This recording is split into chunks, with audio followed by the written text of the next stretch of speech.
नमस्कार। आज के अपने इस वीडियो में हम बात करने जा रहे हैं जब porn addiction anxiety panic attack का कारण बन गया।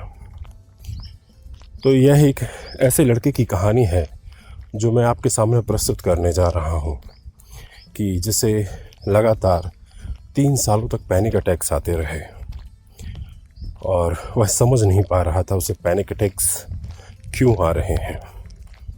उसने बहुत इलाज कराया पर फिर भी उससे उसको राहत नहीं मिली।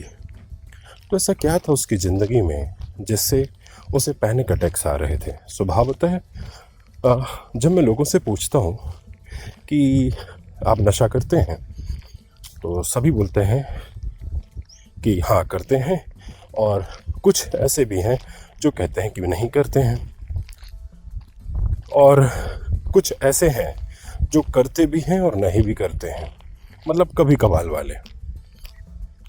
फिर बात आती है कि मैं ऐसा पूछता क्यों हूँ, क्योंकि मैक्सिमम टाइम जो आपकी एडिक्शन होता है वह आपकी एंजाइटी और पैनिक अटैक का कारण बनता है। इसलिए मैं लोगों से यह बात ज़रूर पूछता हूँ कि वह नशा करते हैं या नहीं करते हैं। और जब मुझे इस बात का ज्ञात होता है कि वह नशा करते हैं तो मैं पूरी कोशिश करता हूँ कि वह अपने इस नशे से थोड़ा सा दूरी बना लें। लेकिन जब मैं कुछ ऐसे लोगों से बात करता हूँ और उनसे पूछता हूँ कि क्या आप नशा करते हैं, तो उनका जवाब जब ना आता है तो मैं थोड़ा सोच पे पड़ता हूँ। हो सकता है कोई कहना चाहिए लंबे समय से चला आ रहा हुआ स्ट्रेस है, या कुछ ऐसा अंदर से दबाया हुआ है व्यक्ति ने जो बाहर निकलना चाह रहा है और वह नहीं निकलता, तब इस टाइम पर उसके वह पैनिक अटैक्स का कारण बनता है। लेकिन जब मैं बात करता हूँ कि आप नशा करते हैं और उनका जवाब जब आता है कि नहीं करते हैं, तो मैं उनसे फिर एक और बात पूछता हूँ, क्या आप मास्टरबेशन करते हैं, हस्तमैथुन करते हैं या नहीं। तब एक दबी सी आवाज़ में बात निकलती है, हाँ करते हैं। तब उन्हें यहीं पर उनको कह देता हूँ, तो क्या आप इसे नशा नहीं समझते हैं। तो कईयों का कहना है कि नहीं, यह नशा नहीं है, यह तो अच्छी चीज़ है। फिर मैं पूछता हूँ कि अच्छी जो चीज़ है वह क्यों है। तो वो बताते हैं मुझे कि मैंने बहुत से डॉक्टरों को बताते हुए सुना है, कुछ जो सेक्स एजुकेटर हैं है ना, उनको बताते हुए देखा है, कुछ साइकोलॉजिस्ट हैं उनको बताते हुए देखा है। तो फिर आप कैसे कह सकते हैं कि यह नशा है जबकि वह कहते हैं कि यह मज़ा है। सही बात है, उनको बताने में क्या जा रहा है कि यह मज़ा है, क्योंकि सज़ा उनको नहीं भुगतनी है, सज़ा आपको भुगतनी है। जो मज़ा करता है सज़ा उसी को ही मिलती है ना। ऐसा नहीं है कि आप मज़ा करें और सज़ा दूसरे को मिले, सज़ा आपको ही मिलेगी। तो जितना आप अपने निजी सामान से छेड़छाड़ करेंगे, जितना आप उसे रगड़ेंगे, जितना आप उसे प्रताड़ित करेंगे, उतना ही ज़्यादा आपको कहीं ना कहीं आगे चल के बहुत ही ज़्यादा परेशानियों का सामना करना पड़ेगा। भला कोई भी डॉक्टर कहता हो कि हस्तमैथुन करने से कुछ नहीं होता। यह एक शराब के नशे के जैसा है दोस्तों, कि जैसे कई लोग कहते हैं कि महीने में एक बार कर लेना चाहिए, इससे आपके शरीर की गर्मी बाहर हो जाती है। मैं लोगों से यह जानना चाहता हूँ, ऐसी कौन सी गर्मी है जो बाहर हो जाती है। अगर हाँ, मैं यह बात मान सकता हूँ कि जो व्यक्ति मेहनत नहीं करता है, खाली पीली पड़ा रहता है, तो उसके अंदर गर्मी तो चढ़ेगी ही ना, क्योंकि उसकी गर्मी निकलती नहीं है। तो सही सलाह देने की जगह लोग कहते हैं कि मास्टरबेशन कर लो और अपनी ज़िंदगी तबाह कर लो। देखिए, जब आपके पास कोई काम धंधा नहीं है ना, अब खा पी रहे हो, ठूस रहे हो, तो जब धीरे धीरे उसकी गर्मी बढ़ती जाती है तो क्या किया जाएगा उसका। आपके पास ना तो कोई मेडिटेशन है, ना तो कुछ एक्सरसाइजेस हैं जिससे आप करके अपनी गर्मी को बाहर कर लें या उस ऊर्जा को किसी अच्छे उपयोग में ला लें। लेकिन आप उस ऊर्जा का जो उपयोग करते हैं वह क्या करते हैं, हिलाने से और रगड़ने से।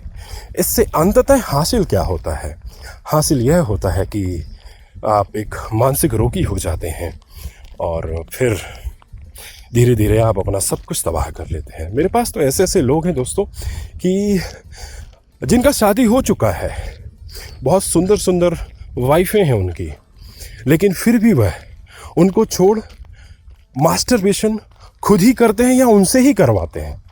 अब बताइए यहाँ पर आप दोनों के रिश्ते में क्या प्रभाव पड़ेगा, है ना। महिला तो सोचेगी यार ये गजब का रसिया व्यक्ति है ना। सही चीज़ यहाँ पड़ी है और यह बाहरी तत्वों से मज़ा ले रहा है। तो धीरे धीरे उनका रिश्ता जो होता है वह टूटने की कगार पर आ जाता है, क्योंकि भाई महिला भी है, उसे भी सेटिस्फेक्शन चाहिए, वो कहाँ जाएगी बेचारी। तो बस तो फिर समझ जाइए।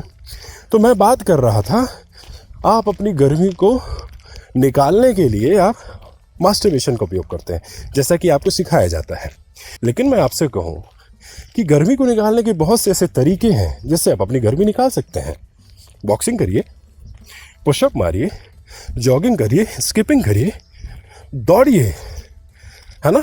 कोई घर का मेहनत भरा काम करिए, कुछ भी करिए, योगा करिए, अभ्यास करिए, मेडिटेशन, जो भी है। इससे आपका जो गर्मी है वह निश्चित रूप से बाहर निकलेगा। या इसे और भी ज़्यादा निकालना है या इस ऊर्जा का सदुपयोग करना है तो आप मेडिटेशन करिए। मेरा तो मानना है कि जो व्यक्ति मेडिटेशन करता है वह अपनी ऊर्जा का जो है वह सही इस्तेमाल कर पाता है। और मुझे तो नहीं लगता कि और इससे अच्छा उपयोग कुछ होगा। बाकी आपको बाहर के लोग यह बताने के लिए बैठे हुए हैं कि आपका जो वीर है उसको बचा के आप क्या करोगे। तो आपसे मैं एक बात बताता हूँ कि जो हष्ट पुष्ट वीर वाला जो आदमी होता है, आप उसके शरीर का स्ट्रक्चर देख लीजिएगा और साथ ही साथ अगर वो मेहनत करता है तो, है ना, उसका स्ट्रक्चर देखेगा, आपको वो व्यक्ति अलग ही बलिष्ठ दिखेगा, बलशाली दिखेगा। लेकिन जो दिन में 10 बार मुठे आते हैं, 4 बार मुठे आते हैं, आप उनको देख लीजिएगा, चुसे हुए आम के जैसे दिखते हैं, है ना।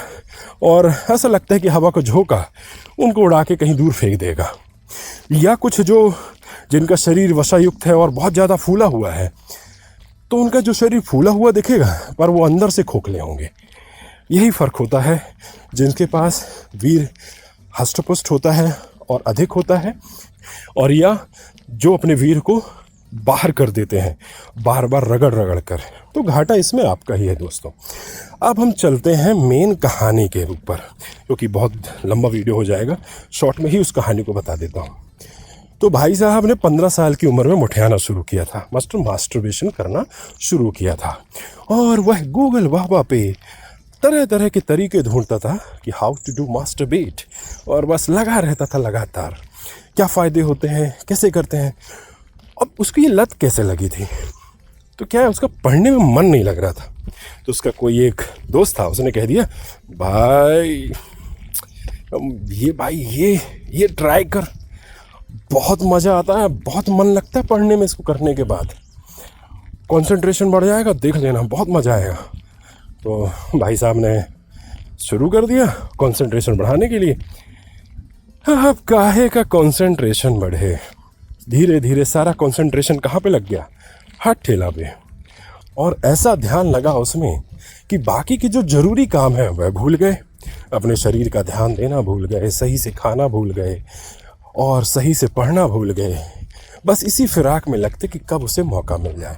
फिर मुठियाने के लिए अलग अलग से तरीके ढूंढ निकाले, पॉर्न वीडियो देखने लगे, है ना, नंगी पुन्नी फिल्में जिसे कहते हैं, और कुछ मैगजीन्स देखने लगे, और नहीं है तो किसी भी हीरोइन के बारे में सोचकर उसको हर तरीके से अंगा पुंगा करके, मतलब न्यूड करके, और बस हाथ ठेला जारी रखा उसने। दीवानगी इस तरह बढ़ गई कि अब उसने पहचान वालों को भी बख्शना बंद कर दिया था। मतलब उसके मन में ना चाहते हुए भी गलत विचार आ रहे थे। मास्टरबेशन की कुछ इस तरह से बेचारे को लत लग गई। अब एक बात बताइए मुझे, शुरुआत तो उसने ध्यान के लिए किया था, पढ़ने के लिए किया था, लेकिन यहाँ तो उसके एल लग गए, और एल लगना तो स्वाभाविक है। एक दिन क्या हुआ कि रात में इसने मास्टरबेट किया, और मास्टरबेट कर कर आया, कुर्सी पर बैठा, और जैसी कुर्सी पर बैठा है इसे ऐसा लगा कि इसे कोई मार डालेगा, या तो ये मरने वाला है, इसकी सांसें रुकने लगी, आंखों के सामने अंधेरा छाने लगा और बहुत अजीब अजीब सा लगने लगा। भागता हुआ गया बाथरूम में और जल्दी जल्दी अपना मुंह धोने लगा और वहीं पर लेट गया और तड़पने लगा और बहुत ज़ोर ज़ोर से चिल्लाने लगा, बचाओ बचाओ बचाओ बचाओ बचाओ। और घर वाले परेशान कि क्या हो गया बच्चे को। भागे घर वाले, अरे मेरे बेटे को क्या हो गया, क्या, जल्दी से हॉस्पिटल ले गए। हॉस्पिटल ले गए तो हॉस्पिटल में सारे टेस्ट हुए, सब कुछ हुआ। लास्ट में अंततः पाया गया इससे कुछ नहीं, पैनिक अटैक आया था। और फिर कुछ दिनों के बाद भाई साहब हॉस्पिटल से आए, लेकिन अब जो पैनिक अटैक का सिलसिला था वह डेली का हो गया। इसे हर समय पैनिक अटैक्स आने लगे।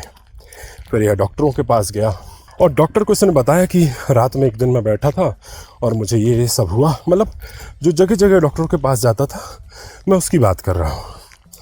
तो सभी डॉक्टर ये बोले कुछ नहीं, एंजाइटी अटैक है, पैनिक अटैक है, ठीक हो जाएगा, ये लो दवाइयाँ खाओ। भाई साहब दवाइयाँ खाने लगे, लेकिन दवाइयाँ खाने लगे तो इनिशियली इनको आराम मिला, लेकिन इनकी जो मुठियाने की आदत थी, मुठियाने की आदत गई नहीं थी, वह मुठियाना इनका जारी रहा। फिर कुछ डॉक्टरों से इसने जिक्र भी किया कि मैं मास्टरबेट करता हूँ, तो क्या यह सही है? तो लोगों ने बोला होगा कि हाँ ठीक है, ज़्यादा मत करना, है ना। लेकिन जो रियल कॉज है वह उसके सामने आया ही नहीं। मतलब यह जो मास्टरबेशन वाला पार्ट था वह अलग हो गया। अब इसकी जो विचारधारा है वह यहाँ बदल गई कि उसके साथ उसने कुछ हो रखा है। फिर कोई इसके घर में रिश्तेदार आए थे तो उन्होंने बताया कि इसको ना जादू टोना या भूत प्रेत लगे हैं। तो यह और घबरा गया। फिर इसको झड़ाने के लिए किसी बाबा के पास ले गए। भाई साहब तैयार होकर वहाँ गए और क्या किया कि इसने अपनी वहाँ पर पूरी हिस्ट्री बताई, A to Z, जो इसके साथ इनिशियली शुरुआत से हुआ था। तो उसने वहाँ पर यह बताया कि वह पढ़ने के लिए अपनी कुर्सी पर बैठा था, तब उसे ऐसा लगा कि कोई उसे मार डालने वाला है और या तो वह मरने वाला है। उसकी सांसें रुकने लगी, उसके बहुत घबराहट हुई। तभी जो बाबा था उसने कहा, अरे बस ये तो जिन्न का साया है, अरे ये तो बहुत बड़ा जिन्न है, यह तो लोगों को तबाह कर डालता है और लोगों को मार डाल कर ही छोड़ता है। अब क्या करें, भाई की तो सिट्टी पिट्टी घोल हो गई। हो सकता है सुसु भी कर लिया हो पेंट में उसने। अब ये लगा तंत्र मंत्र कराने के लिए, झड़वाने के लिए। अब काहे के लिए ठीक हो भाई, रियल वजह तो पता ही नहीं ना। अब ज़िंदगी इसकी क्या हो गई कि मास्टरबेशन भी रहा और अब एक नया सियाप्पा खड़ा हो गया, किसी भूत प्रेत लग गए और लगातार यह बेचारा परेशान रहा। धीरे धीरे करके डिप्रेशन में जाने लगा। इसे ऐसा लगा कि बस अब कुछ नहीं हो सकता है और ज़िंदगी शायद यहीं तक रहेगी। एक दिन इसने मोबाइल पर सर्च किया कि एंजाइटी क्यों होती है, तो धोखे से हमारा वीडियो इनको सामने ही दिख गया और इन्होंने हमारे सारे वीडियो देखना शुरू किया और उसमें से एक पॉर्न एडिक्शन का भी वीडियो आया। उसमें मैंने यह सब कुछ बता रखा है। भाई साहब एकदम अंदर से थोड़ा उत्सुक हो गए जानने के लिए। तब इन्होंने हमसे कांटेक्ट किया और तब पहली बार हमसे इनकी बात हुई और इन्होंने हमको अपनी पूरी स्टोरी सुनाई अपनी, कि मास्टरबेशन से लेकर पैनिक अटैक से लेकर बाबा से लेकर। तो हमने क्या किया, सबसे पहले इनका एंजाइटी ठीक करा, ठीक है।